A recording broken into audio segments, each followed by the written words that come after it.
నమస్తేనా. నమస్తే. నా పేరు ఫజుల్ అన్న, నాది Yemmiganur market Navadhanya seed company ఎంప్లాయీని. మీ పేరు చెప్పండి అన్న. నా పేరు జేమ్స్. జేమ్స్. అవునండి. ఎవరన్నా? పెదకడూరు. ఏం విత్తనం వేసినావన్నా? ధన 329 నవధాన్య సీడ్స్ వారి ధన 329. అవునండి. ఎన్ని రోజుల పైరన్నా ఇది? ఇప్పుడు వచ్చేసి 4 నెలలు అవుతాను. ఎన్ని రోజుల పైరా? 4 నెలలు 5 నెలలు అవుతాను. ఇది వచ్చేసి నీకు ఈ పైర 4 నెలలు 5 నెలల పైర కాదు ఇది. నీకు వచ్చేసి 3 నెలల పైర ఇది. 4 నడుస్తుంది అన్నమాట. ఇది తెగుల పరంగా ఎట్లా ఉందన్న ఇది? తెలుగు బాగుంది. తెగులు ఎట్లా ఉంది? ఎక్కువ ఉందా తక్కువ ఉందా? తక్కువ ఉంది. తక్కువ ఉంది కదా.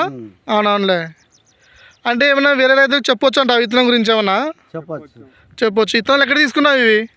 మన కమ్జన్నోళ్ళ అంగడి ఎమ్నూరులో. రేవతి సీడ్స్ ఎమ్మెనూరు. రేవతి సీడ్స్ తెలంగాణ వాళ్ళది.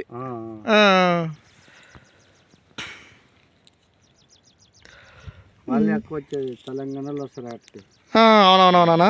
కన్నడ మాట్లాడుతుంది. అవునవునవును. మన కర్ణాటక వాళ్ళు కూడా ఎక్కువ వచ్చి తీసుకుపోతారు ఈ విత్తనం అనమాట. అట్లా చూడండి అన్న, పొలం కూడా చూడవచ్చు మీరు. తెగులు ఎక్కడ లేదు.